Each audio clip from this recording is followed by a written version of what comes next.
Christmas Poster Bonanza. From Marvel Press. Captain America. The Incredible Hulk. The Amazing Spider-Man. Fantastic Four. Each 22 by 34-inch poster, only $3.95. Available at your friendly neighborhood comic book store. For the location of the comic shop in your area, consult the yellow pages under Books, New and Used.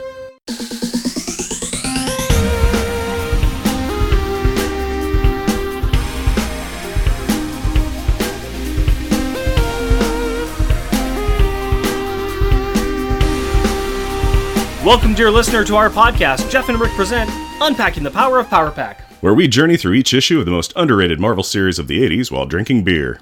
analyzing awesome and amazing adolescent adventures and absorbing alcohol. I'm Jeff. And I am Rick. Any minute now, my banter's coming in.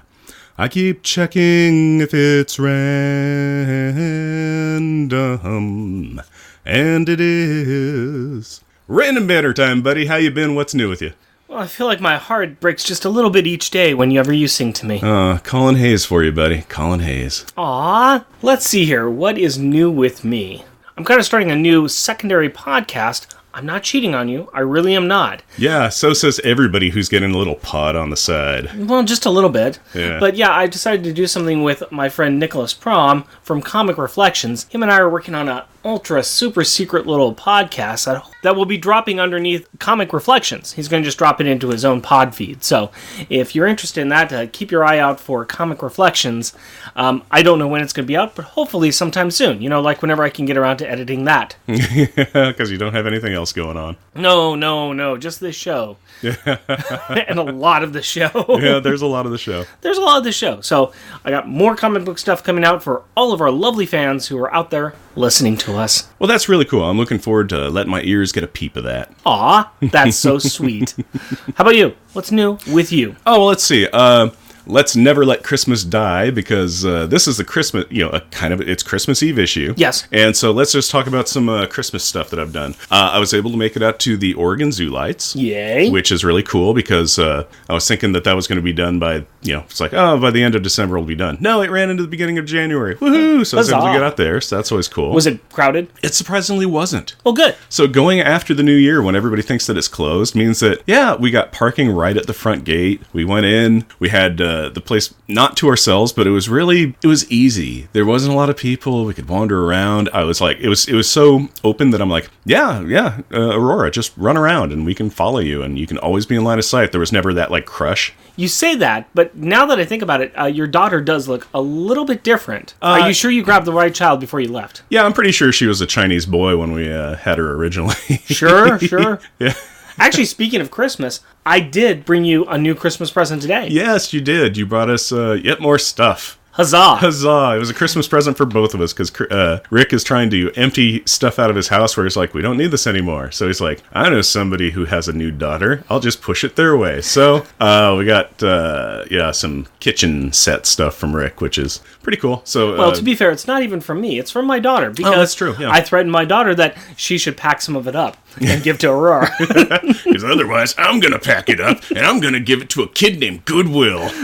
Hey, Goodwill's a nice kid. He needs a lot of stuff. Yep. You know who else needs a lot of stuff? Who? A whole bunch of demons. Oh my goodness, yes. So, that was a segue. It was a segue and a half. I know, because I was there. Let's start this lovely thing off by telling me what happened last episode, if you would be so kind, sir. So many things were going on in the last issue that 2 sentences won't cover it, but the main thread is that Katie was throwing a surprise Thanksgiving dinner party for her family and all of her lonely superhero friends because her dad was at the hospital spending time with their mom, who was in a coma from an attack that she suffered at the hands of Curse. When a grieving Alex finds this out, things do not go well, and Katie runs off to see the Macy's parade, where she steals a Mighty Mouse parade balloon to show to her mom after Annalie causes a mob to chase Leech, causing all the heroes to gather to set things right, which causes Annalie to realize that she has been a horrible person and that she will start being better by loving Leech back, and then they all go to the Powers apartment and have a lovely Thanksgiving dinner together. And I'm going to challenge somebody out there to diagram that sentence for me. There is so much stuff happening. Now that this issue had so many storylines going on, it had 18 meanwhiles in it. 2-sentence replay is over. Why don't you give me a beer and tell us what our Power Pack pick is? My pleasure, my friend. Stone Woot Stout. Woot! Yeah, this is great. This has got, it's a Stone Brewing, so it's got their kind of gargoyle demon on the front, and he's holding up a beer aloft. It's being struck by lightning, and he's standing over his, like a handful of defeated foes that look like orcs, and in the background is an image of Will Wheaton and 2 other guys. You may know this.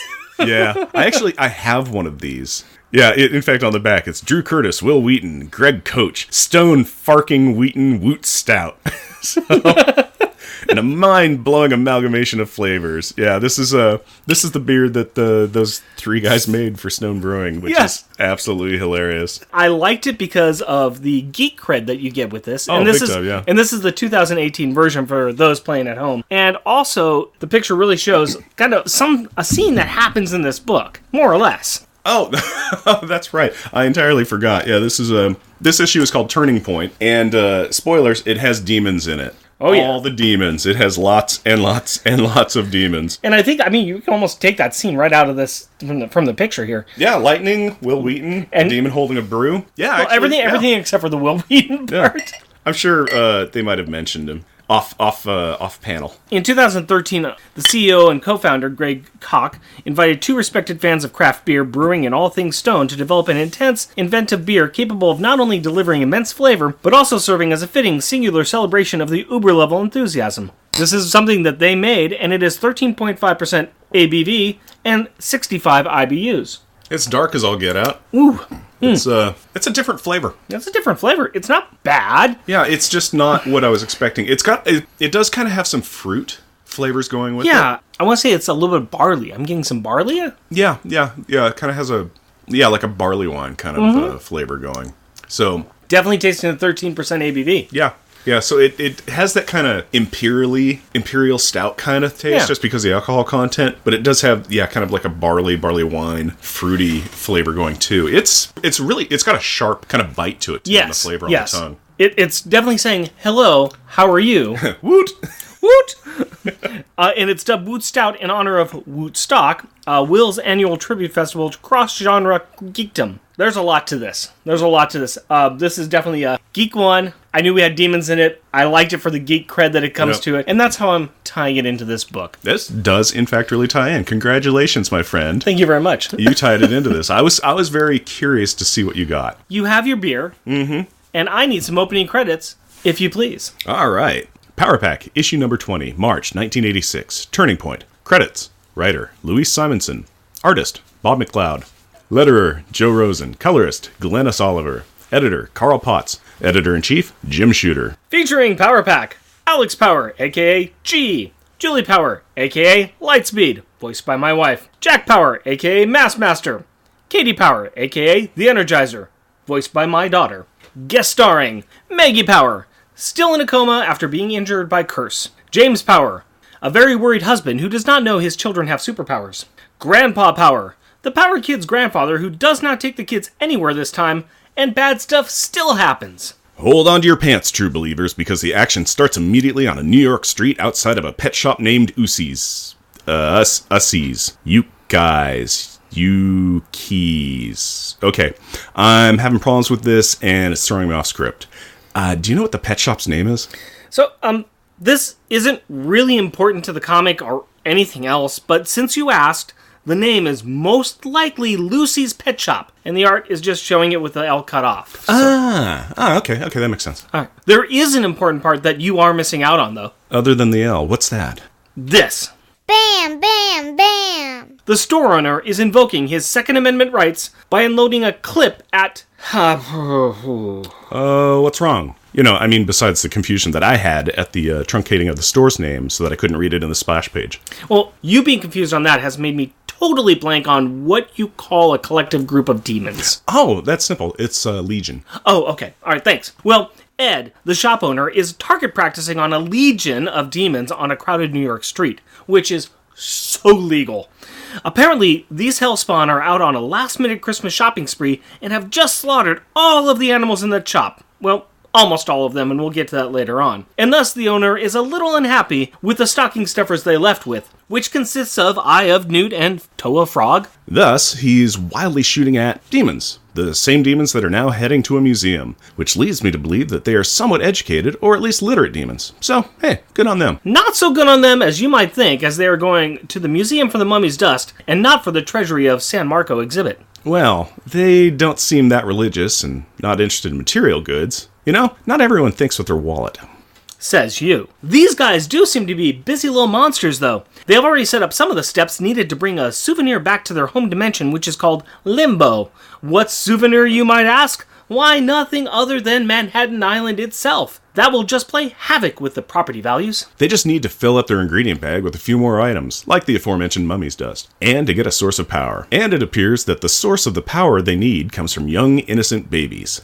Well, that's disturbing. Now, we should mention that for many X-Men readers, this all sounds really familiar. These demons are talking about Limbo, and a mutant dark child named Ilyana. This would be a member of the New Mutants known as Ilyana Rasputin, aka Magic.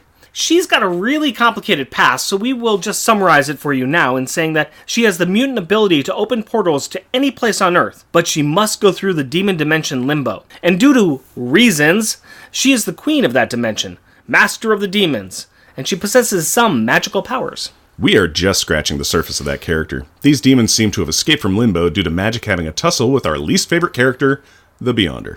Yep, not quite done with him yet. See, the effects that he had on other characters continues to affect the rest of the Marvel Universe. And right now, these demons are really causing problems at that museum. Wait! Oh my stars and garters! Do you see who that demon just attacked? I think it's Stan! What? Hey, as you all know, our favorite Night Watchman Stan has moved back home to the Big Apple to restart his life after a series of unfortunate events, and he has found himself getting back into the Watchman business, but this time during the day. Sounds good, right? I mean, all his previous problems happened when he was working night. So the day shift at the Metropolitan Museum of Art ought to be safer, don't you think? Well, you think wrong. Because Stan currently has a demon clinging to him, impolitely yelling in his face to tell him where the mummies are. Stan is surprised and understandably freaked out by this and gives up the goods. While the demons are smashing open a mummy case and carrying it off, they exult in the fact that they will soon have the million people of Manhattan to be their slaves and that their next stop is the hospital. Why the hospital? Because they need to pick up a sacrifice, and the more innocent it is, the better. That's right, they want babies. Not one baby, but every baby they can get their hands on, just in case the preceding sacrifice doesn't work. Well, Stan has heard enough.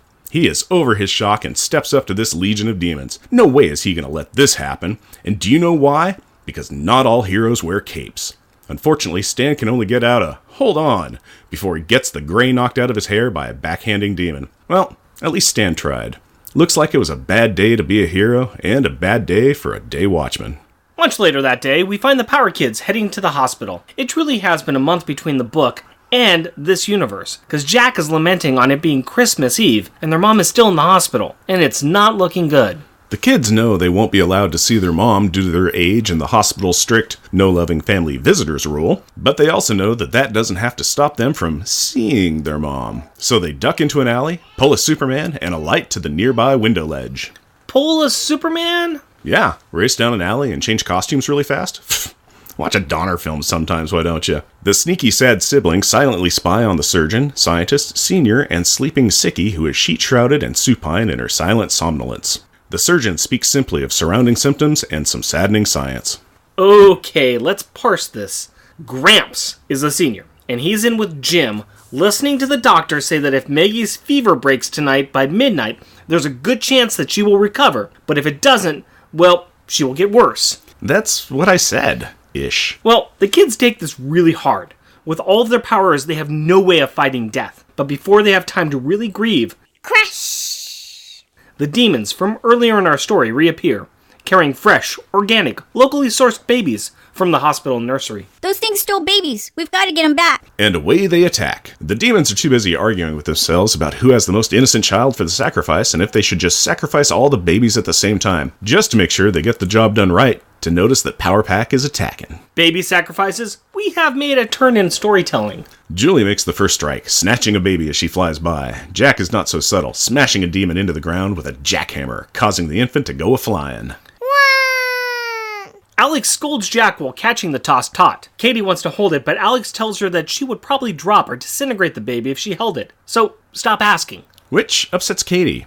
It is like she doesn't like being treated like a baby or something. Then she should stop being a baby. Yeah, baby, why are you such a baby? Jack did not learn his lesson and continues to bounce demon skulls, with Julie catching the chucked children. Actually, this is just getting ridiculous. All of the kids are distracting, pushing, hitting, and provoking the monsters to drop the babies, while Julie is flying like crazy to catch them in her increasingly encumbered arms. Then Jack trips the last one. Splat! And an ecstatic Katie does a successful dive catch, quickly learning that the kid she caught has a full load. Woot!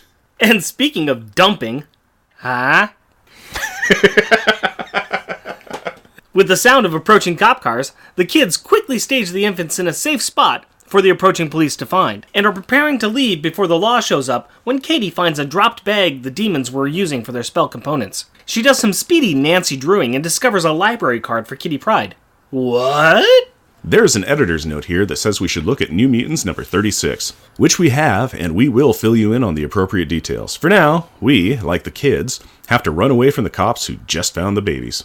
Later, the kids circle back to the hospital. Julie and Jack head in to tell their dad and Gramps that they are heading home, while Alex and Katie find a payphone to try and call Kitty Pryde. While Alex deals with the inconvenience of not owning a smartphone and talking to information, Katie wanders off because she was told not to by Alex. I'm not a baby and I can if I want to. Katie! Yeah, you deserve what is waiting around the corner. You see, a couple of demons noticed her power balls and youthful appearance during the earlier attack, and like Tony, they think she will be a great power source. After all, Katie could be the most important sacrifice of the day. Yeah, sure. She's probably full of vitamin D. Let us now turn our attention to a school in upstate New York, where Daniel Moonstar, co-leader of the New Mutants, is telling Sam and Rain to stop goofing around while she talks to Alex Power. Mr. Here's My Secret Identity, Power Pack. Alex just drops his real name and then pulls out his hero creds and lets Daniel know that they found some demons with Kitty's bag and that said demons are trying to transport Manhattan to Limbo. Danny is upfront with this strange kid and admits that the goblins are their problem. They thought they had shoved all of them back into Limbo. She promises Alex that they will meet him on the roof of the hospital in 15 minutes to finish cleaning up their mess. You know,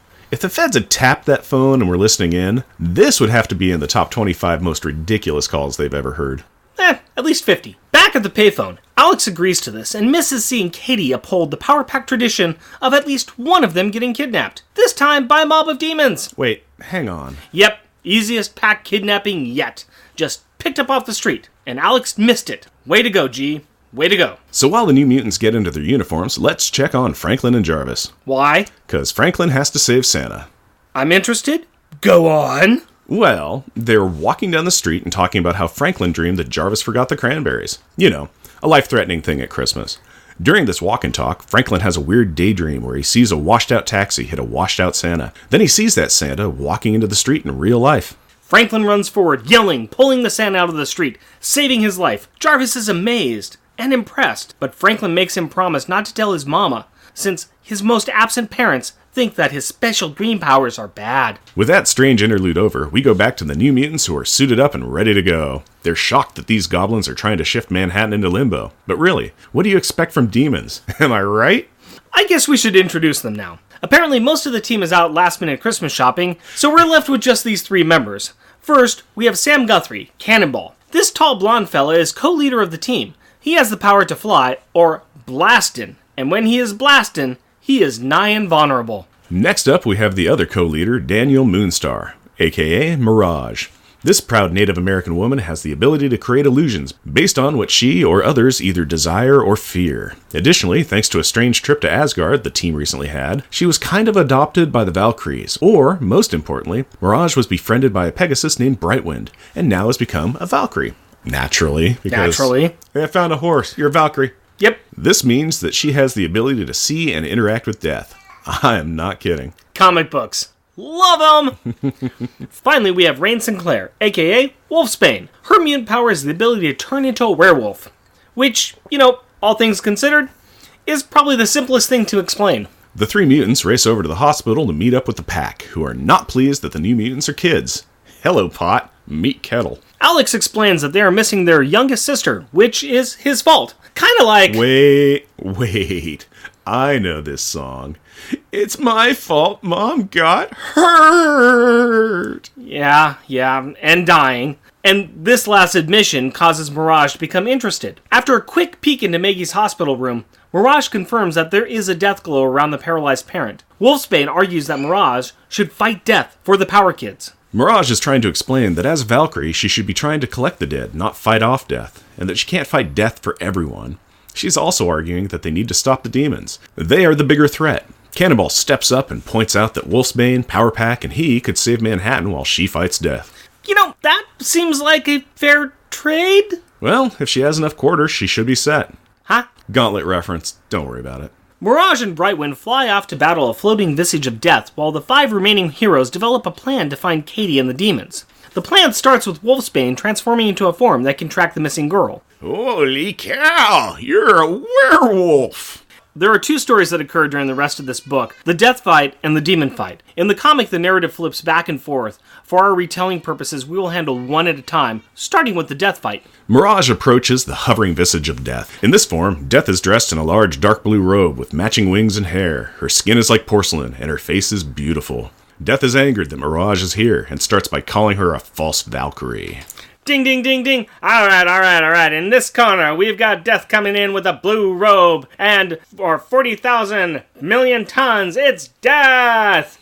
And in this corner, weighing in at about 90 pounds, wearing the yellow and black tights, it is Mirage from the Valkyries! Now, I want a clean fight, ladies. On 3, we're gonna... Okay. Death is one to talk. I mean... Really, this is actually just a guy named Dave who recently became Death after Beyonder killed the real Death. What the limbo are you talking about? Oh, yeah. See Secret Wars 2, issue number 6. Or don't. No, never mind. It's just really a bad story. Let's just move on. Okay.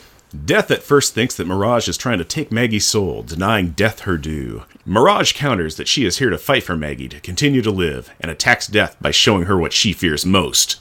Which... as Death fears nothing, appears to be nothing at all. Wow, behold the terrifying non-illusion. Yeah, that does not work. Instead, Death turns that around, showing Mirage what she fears, as Mirage and Brightwind momentarily calcify into bones. Well, that was creepy, but quickly, Mirage is back to flesh and resolves that she will fight Death, and she creates an illusion of a Cheyenne ghost shaft and bow. Death laughs at this silly illusion, at least until Mirage fires it through her wing, and it actually hurts Death. The Mirage suffused her illusion with power and will.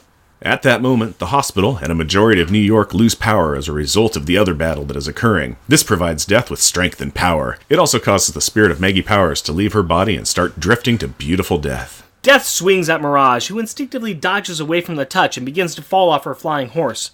Mirage hangs on, climbing back onto her mount's back, pleading with Mrs. Power to think of her children and to fight. Fight. Go team! Go team! Yes, you spirit, you can fight. You can stave off death tonight. You can do it. Yes, you can. Like your hero, the man Stan. Yay, team! Go team? Huh? As Maggie shakes off the thrall of death and begins to look around for her family, a thick fog arises, causing Mirage to think that the others have lost. Her spirit begins to flag. Speaking of spirits, Death is closing in on Maggie's. But then, a bright light occurs, giving Mirage hope that her teammates have won, and she creates a Cheyenne war spear that she swiftly sends into Death's back. That does the trick. Death begins to fade away, and Maggie's soul returns to her body. But as the final wisps of Death fade, a dire warning is given to Mirage. There will be a price for fighting and defeating Death, a price that will be extracted from her very soul.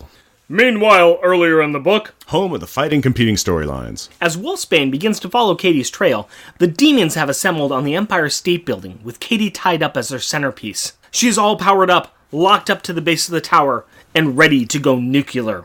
This can't be good. Well, wait a minute. I think I'm starting to turn around on these demons. Sure, they broke into a museum and they attacked Stan, and they were ready to sacrifice an innocent child to drag Manhattan to a hell dimension, but check it out. Wonder if it's the same one we're drinking. Probably not. They're drinking brewskis.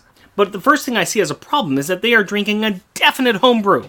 Second, I am pretty sure that they use freshly slaughtered animals and mummy dust in their brewing process, and it seems to be working as the skies fill with cosmic storm clouds. They command that the light child spark into the storm, as like will attract like. Kaboom! Yeah, the thunderbolts and the lightning. It is all very, very frightening. And it is hitting Katie. She is absorbing the energy, screaming with pain, screaming a scream no one can hear. Correct!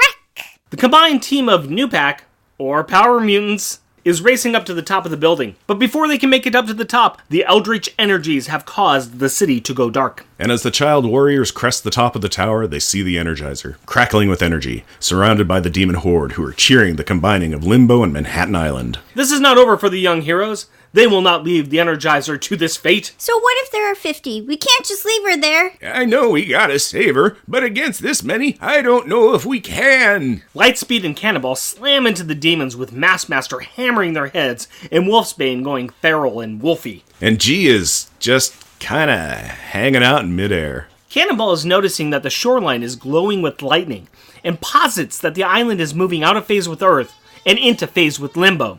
Now the kids are really getting worried about their mom and the loss of the electricity at the hospital. Ba-boom! This is where the fog starts to roll in. Limbo is a-comin', and the fighting intensifies, and the demons are getting stronger, even if there are less of them. Alex and Jack are at a loss about what to do. They know Katie is the key, but they don't know if they can free her. If only there was someone who was nigh invulnerable when blasting. Shut your mouth! Hey, I'm just talking about Cannonball. Sure enough, the lanky New Mutant blasts out the construction holding Katie and breaks it apart, freeing the overcharged little girl. Smash! Sort of. Katie, still partially attached to this wall antenna thing, begins to tumble off the roof. Julie screams after the falling child, but Katie warns her, Stay back! I'm burning up! I can't hold all this energy, and I'm gonna... And with that, she unleashes the mightiest of Powerballs. Shraka!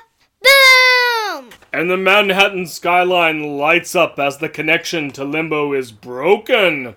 Lightspeed manages to catch an unconscious Energizer by the foot and brings her back to the top of the building, where the ripped up and tired teams are standing. The demons seem to have been tossed back home, thankfully cleaning up that mess that the Beyonder started. Julie hands her sister off to Sam, who has some experience with this because he's got a lot of little brothers and sisters at home.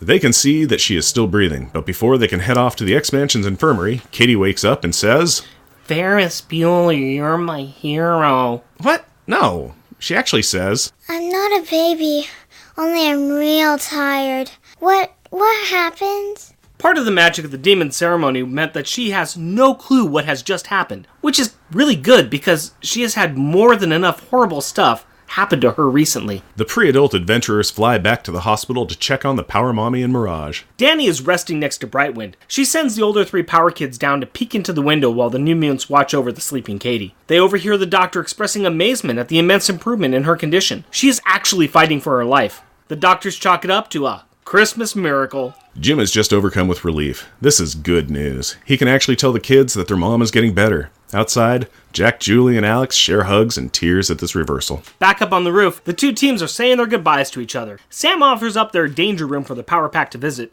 Danny scoffs at this, pointing out that their headmaster would probably not allow it. I mean, that is Magneto. Yeah, he's a stickler for the rules. Did you notice the admiring look that Jack was giving Rain? Well, yeah, really they're not that far apart in age. I mean, maybe 5 or 6 years, which, after the 20s, Also, Rain is cute, Scottish, and a werewolf. So, yeah, of course Jack's interested in her. As the New Mutants fly off, Katie wakes up and the kids revel in the fact that they fought off the goblins, met new friends, convinced Mirage to fight death, and that their mother is getting better. Merry Christmas! Merry Christmas, everyone! Yes, Katie. Yes, indeed. Next issue. Since we are sitting on this dark rooftop, why not interlude with one of the most interesting and intense stories yet as we, and Katie Power, jump over to the Amazing X-Men number 205, Wounded Wolf. Because Katie has not been traumatized enough, let's drop her in the middle of a Wolverine murder attempt. Sounds like a good time to me. You know what sounds like a good time to me? What's that? Power Pack packaging time! Nice. Thanks. Power Pack packaging, Power Pack packaging, Power Pack packaging time! Let's talk about that cover. This cover has been drawn by Mike Mignola. You know who that is, right? Yes, he is off of Hellboy fame. That is correct, sir. And if you look at my nice cover, you see right there? See right there? That'd be Mike Mignola's name signed on my cover, right on Julie's rainbow. Yep, it looks like an MIGMO. Yep. Migmo. Yeah, he was at the last Comic-Con, and I was like, oh, hey, I know he did a Power Pack cover, so I'm going to get it signed. He was quite amazed to see me bring this one up, but that's all right. Yeah, that's a rare treasure and find. It is not what you would think of for... He was just happy not to be signing another Hellboy, I think. Where it's like, oh, whatever, Feast of the Worms, the Iron Crown, I can't remember all of them. Yeah, it's just kind of like, yeah, these are the ones you're going to see because you're Mike friggin' Mignola. Yeah, but a Power Pack cover? Yeah. Forget about it. Yeah, that's awesome. So what we got here is... It's a really this is pretty much what's out of the book. I mean, it's not an exact scene, but it's very representative. Close enough for me. Yeah, because we've got Katie, who is tied up to an antenna at the top, and she's all powered up and glowing like a star. You've got Jack clouded up with a demon jumping through him. You've got demons crawling all over this tower. You've got Julie screaming up towards Energizer. You've got Cannonball blasting underneath Julie's rainbow with a couple of demons on him. Rain is just kind of hanging out on the side of the building, ready to tussle. And, Alex is getting choked. Yeah, he's getting choked out. Yeah. Yeah. But no, this is I have to say, this is probably one of the darker covers I've seen. Yeah. There's just something about it that's very menacing, very dark. It's not as light and playful as many of the other covers have been. Which, it's Mike Mignola's style, but it's kind of fun. It's neat to see another artist kind of get in there and really do something. I would not have associated this with Mike's work, just because if you look at his work, especially in like the Hellboy stuff, it is very stylized. And you look at this, and I would have put this onto Brent Anderson. I would have put this onto June Brigman. I would have put it onto any of just kind of the core artists doing their covers. It was just like, yeah, that's totally fits. It's them. And then you go, oh, Mike did it, and it's like, if you say so, and it says so on it. So we should also mention too that we have Terry Austin, who is really known for his inking work with Jim Byrne, but he's the inker that's on this too. So let's give credit where credit is due. But I think it's a very nice cover. It's not one I go to a lot with the Power Pack. Yeah, I vaguely recalled this storyline. I remember here's what I remember about the story. It was Maggie Power's spirit coming out of her body. So when I hit that part of the story again, I was like, oh, I do remember this, and just nothing outside of that. I remember, I know that there was a New Mutants one. I know this is the New Mutants one. I know it was darker than a lot of the other stories, which it is. Oh, yeah. Yeah, let's get into that now. It's interesting because the theme of this book, the underground theme, besides Maggie Powers fighting for her life, but the reasoning behind everything kind of happening, the impetus, is these demons stealing babies. Yeah. Which is right out of Inferno. Oh, okay. We are about... Oh, man, I vaguely recall we are about Inferno we're about 3 or 4 years outside of Inferno, I think. Okay. And Power Pack will have a role in that, so will, of course, the New Mutants. Inferno is a Marvel crossover event, mostly focusing on the mutant titles. Yeah. X-Men, X-Factor, New Mutants. And at that time, Elena Rasputin, Magic, who we've alluded to in this book, she has become fully possessed by the demon magic that she's been fighting. And a couple of demons have conspired against her to open up this portal of pulling Limbo onto Earth and basically taking over Earth via demons. Okay. And one of the ways that they make this happen, there's a lot of components that go into it, but a big component is this storyline of getting a bunch of babies to power the portal, which they will come through. And they do get some babies to do this. So it is interesting that this storyline was actually worked out many, many years before. Yeah. Well, actually, it's not too surprising because one of the architects of the Inferno storyline was Louise Simonson, who was working on X-Factor at that time, and Chris Claremont, of course, was working on... I think he was working on New Mutants and on... Uncanny X-Men, too. It's not unsurprising that this was fleshed out a little bit back then, and then went forward. So, I just kind of found it very, very cool to see the underpinnings are the first whiffs of Inferno back here. And, of course, it being tied to this demons and these sacrifices, it's a pretty adult, bloody, and dark book. You think so? Yeah, it's just like right off the bat, like a pet shop owners are like, they slaughtered most of the animals, and they're running out with hands of gore and viscera going, ha ha, Yeah. And Basically going, we've killed animals, here's body parts, let's go steal more stuff, and then stop by a hospital and steal all the babies. right. Yeah. And this guy is actually shooting a gun at them, too. Yeah. So, yeah, we got a lot of stuff. You put it out to me, too, which I kind of missed. They didn't kill all of the animals in this pet shop because there are still some puppies in the window that are barking. And a chimpanzee. And there's a chimpanzee. So, from this picture, we can assume that in New York, there is a pet shop that you can buy a chimpanzee in. It was the 80s, so maybe in New York, but maybe Sure. not. I don't know. Ross off Friends lived in New York, and he had a... oh, dear God, that's right. Yeah, he had a monkey, Marcel. Yeah. I can't remember what type. I want to say cappuccino, and I know that's totally wrong. Yeah, but so some people buy monkeys. Maybe people buy it monkeys. used to be kind of legal, or it was just extra legal, but people did it. I don't know. When you look at the New Mutants books, for being the kid version of X-Men, they dealt with a lot more dark themes. Oh, yeah, they did. I mean, you have the Demon Bear saga. You've got the death of some characters. Actually, going back to the Beyonder in New Mutants book, not too long after Beyonder messes with Magic and Kitty Pryde, which causes these demons first to come out, not too long after that issue, the Beyonder goes back to New Mutants and just kills all of them. I wasn't aware of that. He kills all of the New Mutants and then erases the New Mutants from everybody's memory. Because he's probably out of his hero phase now? He just Is that why? he doesn't like them. Or he's just like, I'm not a fan of this title. They changed artists. It's gone. Which is when I canceled my subscription. He killed them and made everybody forget about them. And then when they come back, when he lets them come back, actually I think he's forced to by Rachel Summers. Okay. They come back and they're missing something. And Magneto, who's the headmaster at that time, doesn't know how to help them, has to send them to Emma Frost, who's at that time is a villain. It gets really dark because, I mean, these characters are just... Oh, that's right. Didn't they become members of the Hellfire Club for a bit? The Hellions. They were the Hellions. Yeah. So and it gets really dark as they deal with these real tough issues. There's a lot of weird stuff that happens in there. So you bring the New Mutants over, and you're bringing them over. You got Mirage, who can see death and can fight death, which, that's kind of some powerful stuff right there. You've got, somebody who's dealing with demons, and the demons are slowly taking over her. This is what the kids are dealing with. Well, and you also have Rain, who is this religious werewolf who just thinks of herself as an abomination. Yeah, she's got issues too. But then, of course, the kids are dealing with their mom on death's door. Yeah. Literally, yeah. Yeah, it all makes for an interesting book. Maggie was done. Maggie was going. Yeah, she had given up fighting. Yeah. And it was Mirage that caused her to live. I mean, it kind of gets forgotten over time, but really, Mirage saved Maggie Power's life. This New Mutants or Power Pack would be a much, much darker book, but, we followed through with the storyline.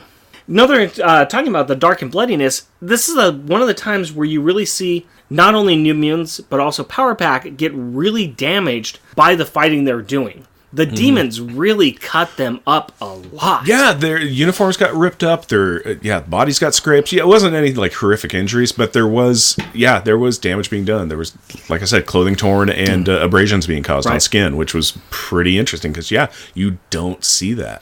And Spider-Man, you see him get torn to shreds all the time, but the Pack, no. Yeah, we also have Katie, who was kidnapped again, which we make light of. Yeah, it is there. But at the same time, this time she was kidnapped to be sacrificed by demons. Yeah, not to become a grandchild, not to become a weapon in a alien war. Right. Not to be sold to the highest bidder. But to be sacrificed by demons. Yeah. I mean, this is... Yeah. Not being sacrificed by your friendly neighborhood Thor, who's going to supercharge you with his hammer and maybe kill you. He doesn't know, but you're going to do it. Yeah. Katie's gone through some things. Yeah. You know what? Like I said, kidnapping is their bread and butter. It's time for Katie to have a bit of a vacation. I think she should have a nice Christmas vacation, so next issue we'll send her off to see Wolverine. Oh, that's her buddy. That's going to be great. No, I totally remember this one. I think that they learn the holiday spirit. They watch A Christmas Story, and they go out and they go ice skating. And they, you know what? All of those things I can say sort of happen in the book. Yeah. In a way. Enough of that. Let me break out a demon-stolen, viscera-covered, disgusting library card. Literal library. From a bag filled with unmentionable stuff that demons have stolen. Because we actually see an actual library card. Yeah. Yeah, there's a honest to goodness library card Honest to in this good comic. library card in this comic. So the library card section is about the library card. Yes, and it is amazing. I actually have a library card. I forgot that there was an actual library card, but there it is. I revisited the New Mutants 3-6 to see what Kitty was looking at in the library when she was attacked. And it was a book on Norse mythology. This means that I have to follow her research, because that's the rules that I just set up. Yeah.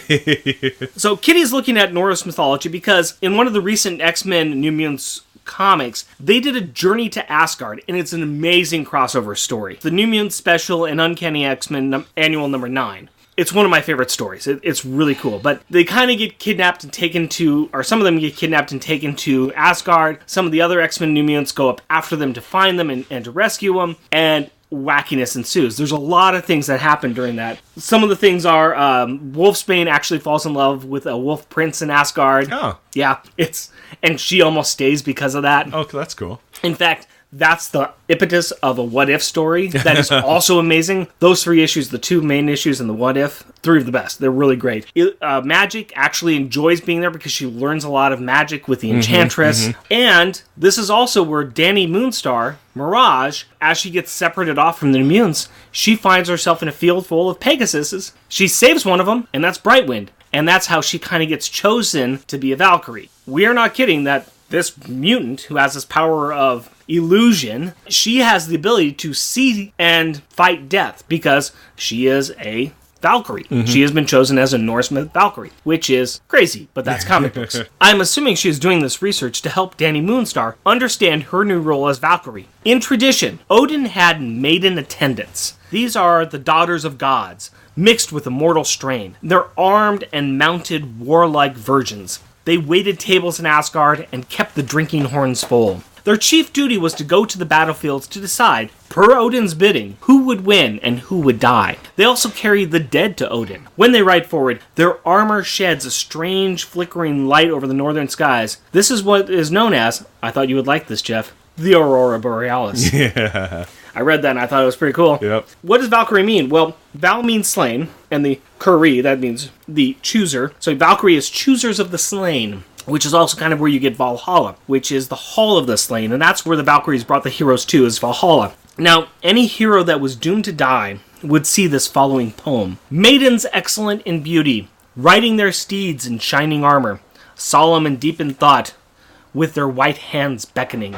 Interestingly, Valkyries would only take half of the dead. The other half belonged to Freya, the goddess of love and beauty, which is, I found very interesting, but apparently this is common, and Norse poets would often say this and would often write about this because in their mind, in Norse mythology and in Norse writing and understanding, beauty and love is very synonymous with death. They found that to be natural.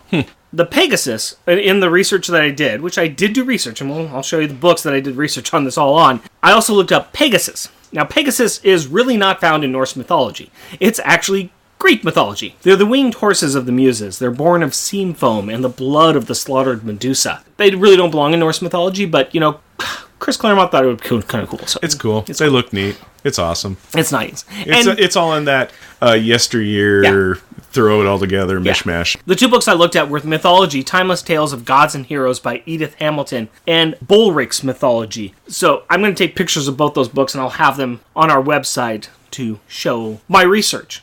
Because if I know anything, you must always show your research. Yeah, you have to footnote. Yeah, you have to Cite your sources. Cite your sources. Yeah. And that's what I have to do when I'm in Science Corner, right? Yeah, that's what you have to do in Science Corner, is cite your sources. And if you don't, you will not be passing this corner, mister. Oh, I will pass this corner. Right off to me. Okay, boys and girls, welcome to Science Corner. So, one of the material components that was used in this issue to make the Manhattan to Limbo potion was mummy's dust.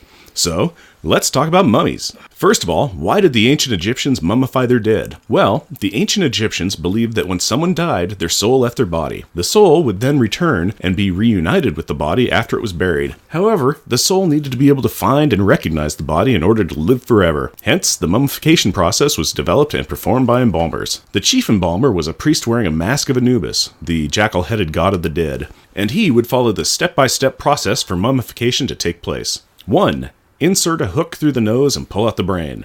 2. Make a cut on the left side of the body near the stomach. 3. Remove all internal organs. 4. Let the internal organs dry. 5. Place the lungs, intestines, stomach, and liver inside canopic jars. 6.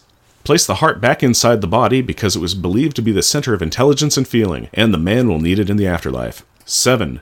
Rinse the inside of the body with wines and spices. 8. Cover the corpse with natron, which is salt, for 70 days. 9. After 40 days, stuff the body with linen or sand to give it a more human shape. 10. After the 70 days, wrap the body from head to toe in bandages. 11. Place in a sarcophagus, which is a type of box-like coffin. And so, if you ever need to get mummy's dust, and you're not in a hurry to get it, you can make your own mummy.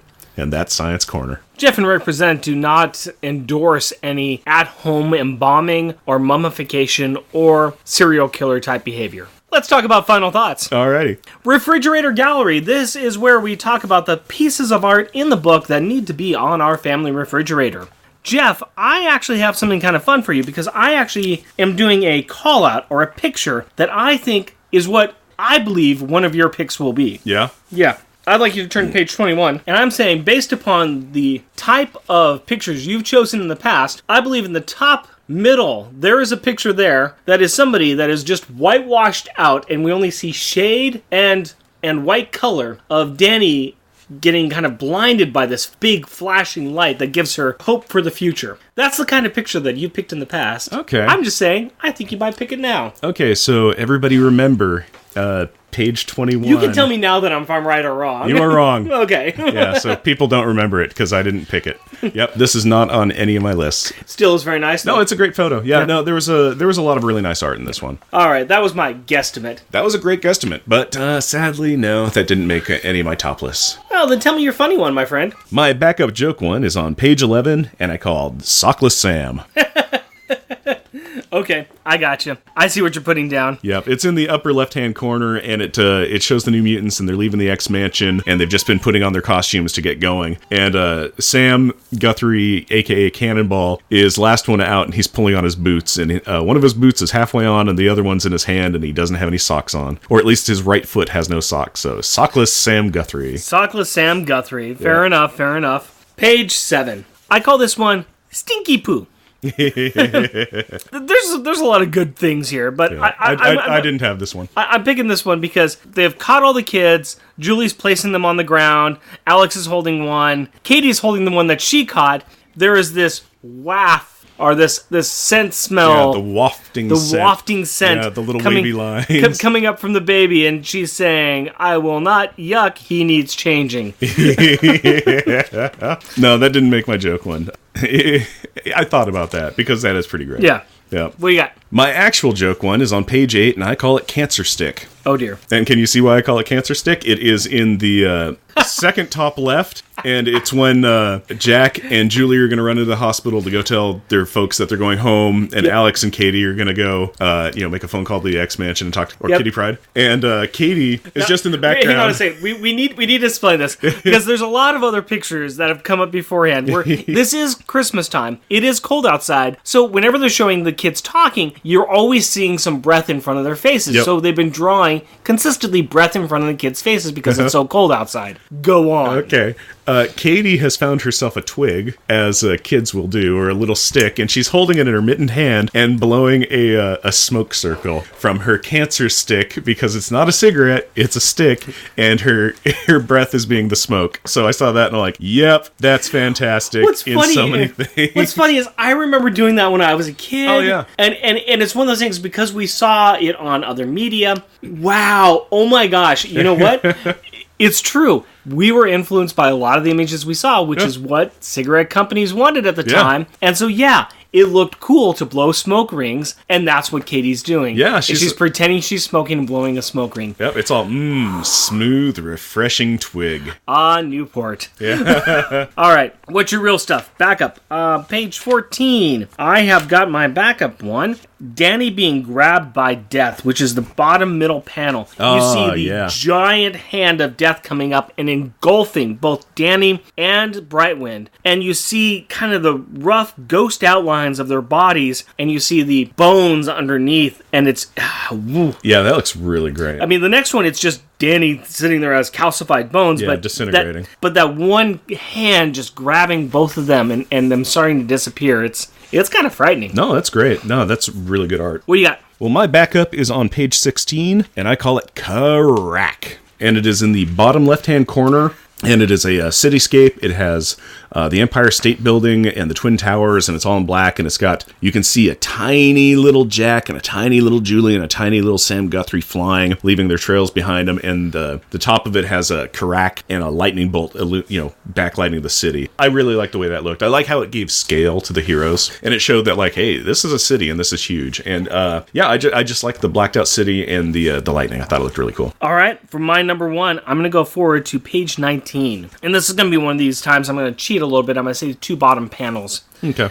I think it's just an economy of space that, you can't see 360 degrees, but this is what's going on around. The top panel, both panels are all in fog. The top panel, it's Sam Guthrie, there's like 5 demons around him. He's pushing 2 of them off. His uniform is ripped. He's got scratches in him. You can see the fear on his face. The next one down, it's in the middle of fog. There's 2 demons in front of the pylon that's holding Katie. She is just nothing but a rough outline of power. And Jack and screaming, and Jack and Alex are in the fog, and Alex is ripped up. Yeah, it's kind of like in the middle of the fight as they're really at their last breaths. Yeah. What are they going to do? And yeah. No, that looks great. Those look great. Yeah, there was Actually, I'm wrong. It's not 5 demons that are in front of Sam. One's Rain. One's Rain. Yeah. Rain kind of in her half full form, she kind of blends in a bit. Yeah, in her hybrid form, she looks like a demon. But no, it's a teammate. All right, what's yours? My first place one is on page 20, and I call it Boom.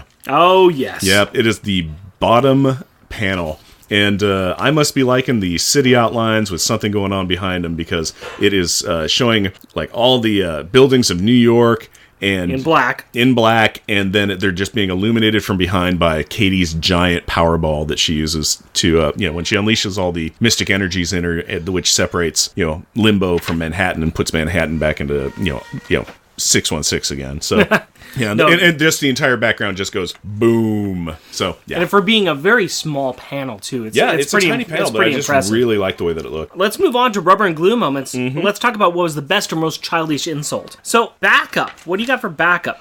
My backup is on page 6. And so this is Alex talking to Katie, and Katie wants to hold one of the babies, and Alex says, "You're too little, Energizer. You might drop him or disintegrate him." Yeah, that's all right. It's not. Right. Yeah, it's just you're too little. So that's. I think we can do better. We can. There wasn't a lot of insults going on in this one. Was kind of the problem. There wasn't a whole lot of "hey, dog breath" or no. But I think there's going. I'm going to take you to the last page, and this is going to be Danny. And Danny's talking to, kind of responding back to Sam about the kids, about Power Pack coming to their the X Mansion. Oh yeah. And she says, "Fun, ha! Our new principal is a real ogre, but I would love to have you." Yeah. No, which is so great with the New Mutants, like really connected with Power Pack, and it's like, this scene, they're like, rubbing hair and hugging each other, and Sam especially is just like, we have a danger room, and you guys are really using your powers well. We'd love to see you come in and practice, but also just hang out. The one thing that's interesting is that you look at these 3, and Daniel Moonstar grew up more or less alone, being raised by her grandfather on an Indian reservation, a Native American reservation. Rain Sinclair was raised an orphan,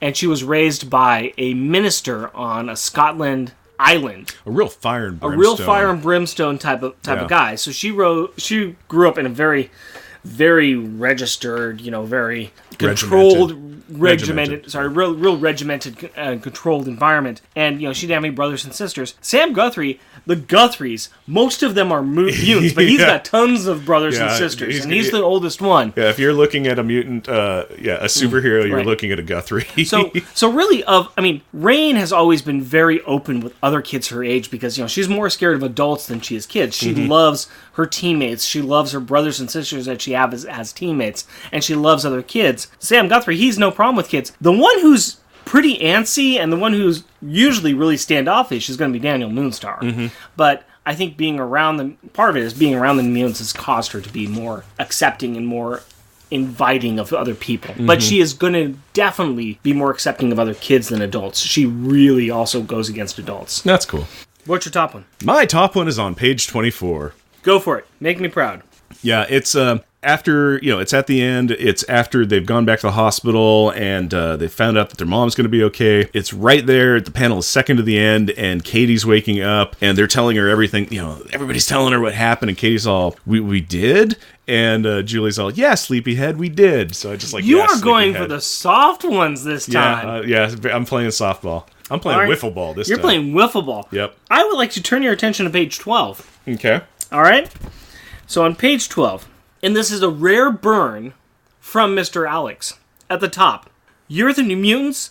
You're just kids. I saw that one. I did like that one. I don't know why I didn't put that in I'm there. sorry. And Danny's response, so are you. Yeah. So what? So, I mean, it's not only a burn, it's a recognized burn. Yeah. No, I do like that one. Yeah. So I'm surprised you didn't get this. You know what? Let's see if you can redeem yourself. Mm-hmm. All right? Let's see if you can redeem yourself. Let's move on to Stars in Detention, and let's see if you can identify the child who was the best and who was the worst in each issue. Okay. Do we want to do worst or best first? Let's do worst. Worst? Here's the problem with that. Nobody was really all that bad. Everybody was pretty great. Pretty much. So it kind of questionably am going to have to say Alex. Yeah, I'm agreeing with you. I'm agreeing with you. What's your reasons? Again, other people just did better stuff. They did more good things. He kind of was there a lot of the time. The demon fight's going on. He's sort of floating nearby. And again, there was nobody was really the worst kid. Nobody really deserves attention. I think I can help you.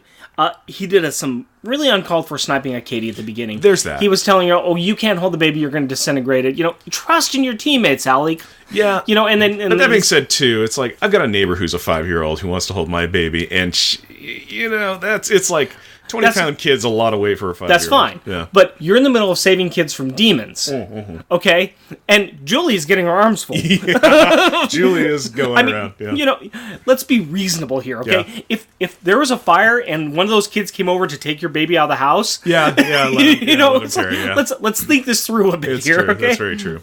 I've just broken both my arms. I need somebody. You're going to help carry my baby? Yes, please help carry my baby, okay? Also, he was not watching her when he made the phone call. There's that. It's the kidnapping story. He's still blaming himself. Yeah, still blaming himself, and he didn't really help out in the fight. Too. Yeah, those are all excellent points that I just couldn't remember for whatever reason. All right, who do you got for best? My best, and I bet it's your best, is nope. Really? But bring it on. Okay, Julie. It was just the aspect that she was again talking about the grabbing the babies. She loaded her arms up with babies. She could not save any more babies. Sam saves Katie by knocking her off a building. And Julie flew after and caught her immediately. She was just like, Katie, fly. She was just boom, boom, boom, boom. She was there. She was going. Yeah. I agree. Also, between her and Jack, Jack both did great jobs fighting. They both did great jobs fighting the demons. Yeah, but Jack was kind of like he was knocking heads, but it was also like he even got kind of rightly yelled at by Alex, where it's just like, "There's babies in their hands, Jack, stop it!" And he's like, smack, and more babies go flying. So here's my thing: is I chose Franklin. Yes, because he was in the story, and he also is a member of Power Pack. Yeah, okay. And why did I choose Franklin? He saved Santa. He saved Santa Claus. He saved Christmas, which is tomorrow. I would like to read my notes here. I chose Franklin for saving Santa. Period. Fight me. Come on, you want to fight about it? Let's fight. Yeah. Franklin, he saved Santa Claus. Okay, I'm totally down with that. My pick only saved babies. Yours saved Santa. I was having a problem. I'm like, I really could have gone with either Julie or Jack. Wait, Franklin saved Santa Claus. Done. Yeah. Yeah. Okay. Yeah. No. Yep. Mic drop. Mic dropped. Boom. Very nice. Thank you. And boom goes to Franklin. Yep. That was great. Moving on to G-Force count. There isn't any. Nope, it was another big old goose egg for the holidays. So, So, 0 G-Force, you can find that in space, which we didn't have any this time. Maybe in Pockets of Limbo, they have 0 G. The ever-dropping G average is 1.35, which is getting basically close to Earth gravity. G total still is 27, which is about 2.5 times jet fighter maneuvering. Let's move on to top grades. Okay. Let's evaluate this issue against the rest of the series. Now, I'm going to be honest with you. Going into this, in my mind, from my memory of this issue, I was not impressed with it. I thought this was going to be very low. But reading it and rereading it, I actually got a lot more out of it. I think there's a lot more to this. This is not one of the flashier issues. No. It's better than I thought it was. Okay. I'm interested in seeing where you think we should start this at. I feel it is a very middling. It's not terrible. It's not great. Yeah. It is not great. But it's not terrible. No, so I think what it is I think it really suffers from being a bit of a downer after the last really good issue. Yeah. And I think that's one of the things it suffers from. I think the themes in it are good. I like the New Mutants in there. I don't think that the New Mutants got the right play. I think we saw a really good Daniel Moonstar. I think that was a really good representation of her. I think Sam Guthrie was pretty good in there. Rain just showed up, and it was kind of sad because Rain was also featuring. I like Rain a lot, so I mean, I think that felt a little flat. There were two storylines going on, and I think they both were good storylines. I think there's some great stuff in here. Yeah, well, but like I said, the entire thing with the demons trying to take New York, that ends up being a 9-part series in Inferno with countless other crossover issues with other Marvel comics. And this is a half of an issue. So I think that's one of the things right there. And like you said, though, half of an issue, which means half of the issue was not Power Pack. So, it dealt with Power Pack tangentially, where it's just like, oh, the Power Pack's mom. Yeah, But I mean, which is important, but it's still, which meant that you have half as many pages devoted to Power Pack, which means half as much stuff is happening with Power Pack. So yeah, it was a lot. We still didn't really get the good New Mutant stuff. Too. No, and that's kind of the thing. It's like, this is huge. Manhattan, an island with millions of people on it, is going to be turned into a slave state in a limbo dimension. They saved them. Whoa! They saved babies. Wow! They saved their mom's soul from going to death, and now she'll live. Wow! How was the issue? Yeah, it's weird because I like the story, but then I get done with it and it really goes out of my head. Yeah. You say that, honestly. I was reading another thing for another episode we're going to prep, that we're doing after this one, and I was trying to remember what we were doing for the main one, which is this, and I couldn't recall anything about it. I was just like, well, I know on the Patreon one we're doing, they're going camping and stuff, but what about the Power Pack? Yeah. Yeah, and it took me a while to actually go, oh, that's right, demons. Yeah, okay, yeah. So we've got here 21. We've got number 1 is Power Pack 19, the one that came before this. Guess Who's Coming to Dinner? We have Thor 363, This Cursed Earth, which is a great issue. It's just a bad Power Pack issue. Yeah. I can't wait till we get something else below that one because I feel really, really bad about having that one that low. No, I just want people to get upset with our I choice. know. But Thor was great. Yeah, we know. Yeah, we know. Yeah, it's just for what we did. And I think that's good. That episode's going to go out this week. I want to see if people actually respond to it. We'll see. So let's start in the middle then, I guess. Do you see it as a middle one? Do you see it as an upper? Do you see it lower? Where do you see it as? Because all right, let me put it this way. I definitely would rather read this than the Dragon Man trilogy. So that instantly puts it above number 17. Yes, it does. Power Pack number 8, Monsters. Butterfinger, which is the second issue. Where they go and destroy the mass converter thing. Yeah. So that's probably somewhere around there. Do we like this one better or worse than that? Which one would we rather read? It is right around Butterfinger is great because I like Problems. Yeah. And Butterfinger, I might just be having nostalgia with Butterfinger. Yeah, I think I would rather read this one because I really like the New Mutants. I think the New Mutants bring something to it. Okay. So then let's put it as the new 16. All right, we'll do that. Yep. So between Power Pack number 11, Problems, and Power Pack number 2, Butterfinger. Yep. All right. There we go, the new number 16. All right. Speaking of rankings, we got some power balls. We got a couple big power balls. Yes. Big power balls that Katie shot up in the air. Yep. Let's take those power balls and let's talk about Stone Stout. This has definitely still got that barley taste. Yeah. It's got the sharp barley taste. Yeah. I like this. I'm liking it in my tummy. It feels good down there. It's getting it down there that's, Yeah, it feels good in the tum. It doesn't... Well, here's the thing. I'm looking at my bottle, and I think you've emptied out your bomber. I have half my bomber left. Yeah, but you're also sick. Yeah, I'm starting on a cold, so yay, that's fun. Because all I do is don't sleep and get sick. Hooray, babydom. I wonder if that's connected. Yeah, maybe. Sorry. So I still have half a bomber, and the taste of it is... It's not what I would be going to normally. For me, like a 2.5, 3. Yeah, I'm hovering around the 2.5 myself. Yeah. So here, my wishy-washiness will go to a 2.5. I'm gonna follow you up on that 2.5. I will say a 2.5 as well. I like it. I do like it. I think I love the artwork on it. Yeah. Here's the thing. I want to like it a lot more than I do. Yeah. It's like as soon as I saw this, I'm like, this is amazing. I'm gonna love this. I want this in my mouth. Right. And I think the 13% ABV. I think putting the extra alcohol in there. I think so. I think this is one with less alcohol in it might actually be better. Maybe. I think if we tone down the alcohol, we can get to the tastes that are there. Yeah. But it's a wheat stout. Yeah, it's supposed to be demony, and I think it's good for what it is. I just don't think it's the best for what we want. Okay, yeah, I could see that. Because again, we love stouts. We really do. We drink a lot of IPAs for the show, but we love stouts. This one just isn't quite cutting it for me. Yeah. Yeah. So sorry about that, Will Wheaton. Yep. I want to like this more than I do. So, Yeah. 2.5. 2.5. But we like what you do, Will Wheaton. Keep it up. Yep. Now we're at Kids Perspective, which is the stage of the show where Rick and Carrie, his daughter, have a discussion about the episode that we just covered. So, Rick and Carrie, tell us your thoughts. How are you doing, Carrie? Good. Good. So in this issue, we've got the New Mutants, right? Do you know anything about the New Mutants? One's named Mirage. So not much, right? No. No. Okay. So I'll point them out to you here. This is Mirage. Okay? She's got the power to make illusions occur. So if she can take your or her biggest fear or desire is, and she can make it an illusion. Okay? Okay. This guy here, his name is Cannonball. And you can see what he does there, right?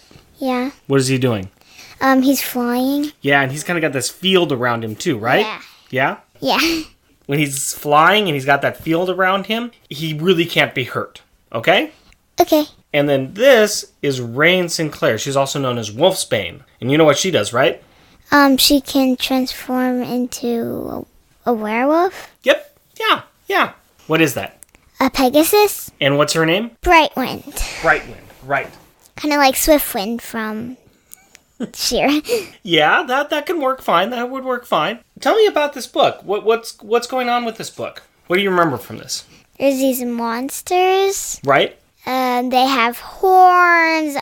They're different colors. They're demons. Yeah. Right. And what are they doing? They're trying to get out of the swamp place they're stuck in. They're trying to get out of limbo. Right. And how are they going to do it? They're trying to get past this wall from the Dark Child. Yeah, that's true. And how are they going to do that? They're going to use Katie. That's right. They were going to use something else before they decided to use Katie. What were they going to use before they were going to use Katie? Mummy dust. Mummy dust and some animals. But what else? What did Power Pack save from them? Babies. Babies. So that's one thing. And they were arguing over them. I thought it was funny. Yes. Go ahead. Tell me about that. They were arguing over the baby, about how good their babies look. Oh, the monsters were arguing about how good the babies looked, right? Yeah. One said, mine's got real innocent face.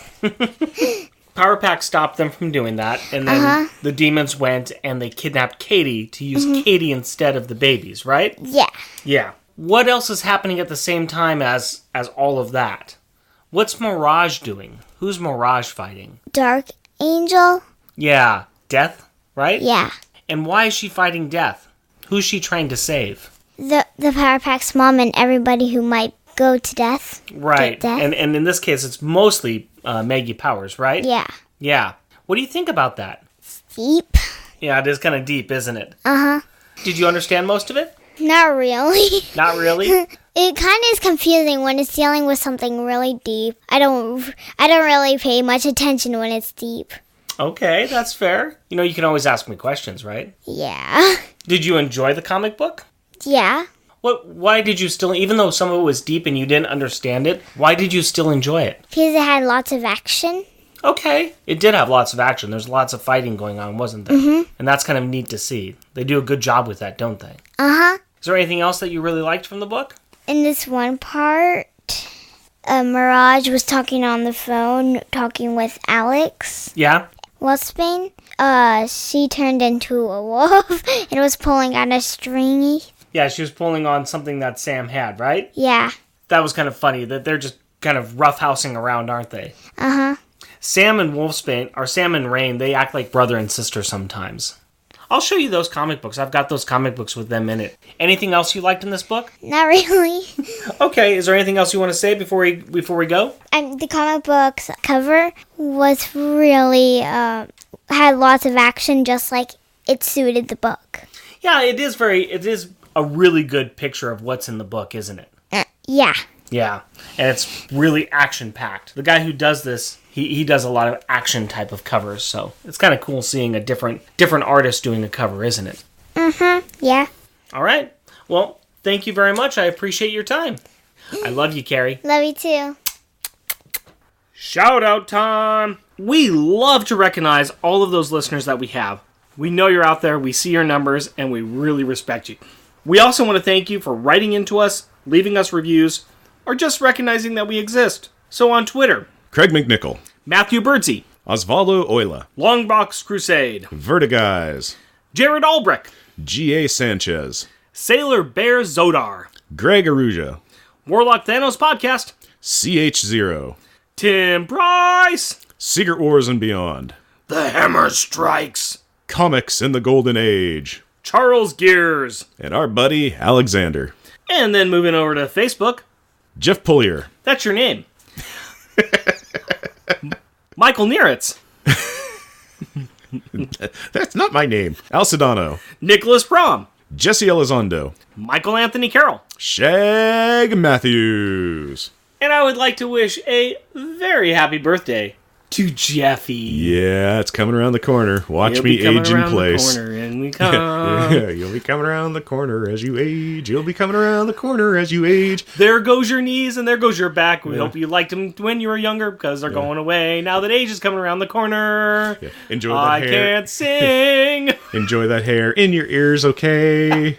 You'll be forgetting why you came around that corner, okay? You'll be forgetting why you came around that corner, okay? You know what, You're entering that room and you'll be going, what am I doing? A reminder that February 22nd to the 24th of 2019, I will be at the Portland Wizard World Convention. I plan to be there walking around, so come and see me and say hi. Jeff and Rick Present is a bi-weekly self-produced podcast recorded in front of a non-existent live studio audience in Portland, Oregon. If you would like to interact with us through the wonderful magic of the internet, you can do so through Twitter at Jeff Rick Present, our Facebook page, Jeff and Rick Present, our email address, jeffandrickpresent, all one word, at gmail.com, or at our website, jeffandrickpresent.wordpress.com. And if you would like to help support our show, we are on Patreon. You can find us at patreon.com. Jeff and Rick Present, all one word. Please rate and review us on iTunes and Stitcher. It really will help, and we haven't had anybody do it in a while. Please do it. Tell your friends about us. Please do it. Or share your love with us on social media. Please do it. It does help. And as always, we want to thank the wonderful women in our lives. My wife, Cindy, and our daughter. My fiancée, Hillary, and our daughter, Aurora. We love you. Until next time, Costumes off. Our theme music is 80s Action. Also featured in this episode is We Wish You a Merry Christmas. All music is by Kevin MacLeod at Incompetech.com and is licensed under Creative Commons by Attribution 3.0 license. The sneaky, sad siblings silently spy on the surgeon, scientist, senior, and sleeping sickie who is sheet-shrouded and supine in her silent somnolence. I ran out of air. You're doing good. Crazy for demons and crazy for monkeys, crazy for puppies this way. Crazy. I'm shooting at demons on a New York street. Bam, bam, bam, bam, eye of newt, toe of frog. Fresh yum, it's gonna make a powerful brew. My baby! baby. My baby. My baby. Those things stole my baby. My baby. My baby. We got to get them back. Insert kitty. I'm not a baby, and I can if I want to. I can if I want to. I can if I want to. Yep. No. I found a Pegasus. Yeah, it's like a horse. With wings. Yeah. I mean, you lop those off and dip them in sauce, and you get yourself a horse with weird scars. Dump them in sauce. You got a franchise. Yeah, you got yourself welcome to Mephisto's Pegasus wings. What kind of pega dipping sauce do you want? Because all we have is Inferno. Spicy jalapeno. Yeah. Do you want fwoosh, or fwoosh? They are the bigger threat. They are the bigger threat. The threat. They are the bigger threat. I brought my own echo chamber. Okay, just as a quick aside, Katie and the Demons would be a good band name. Yeah. Yep. And now I'll do the... Katie and the Demons! Katie and the Demons! Thrash metal or punk rock? I don't know.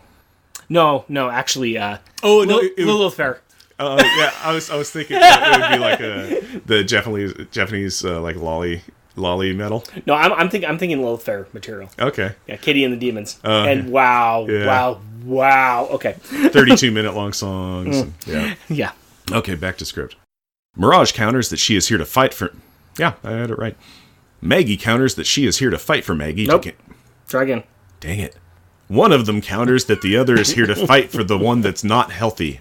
Mirage counters that she is here to fight for Maggie. I said it right. You're right. I'll let you know. You just keep Okay. going. This is where the Farg.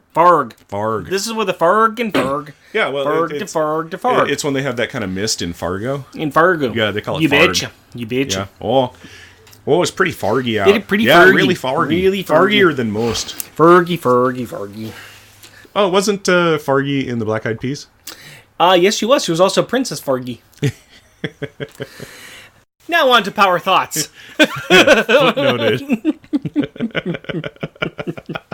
Yeah. Why do you tell people how to embalm people and slaughter them and get away with crimes? The same reason we tell them alligator jokes. Yeah, exactly. Yeah. I'm still quite proud of that one.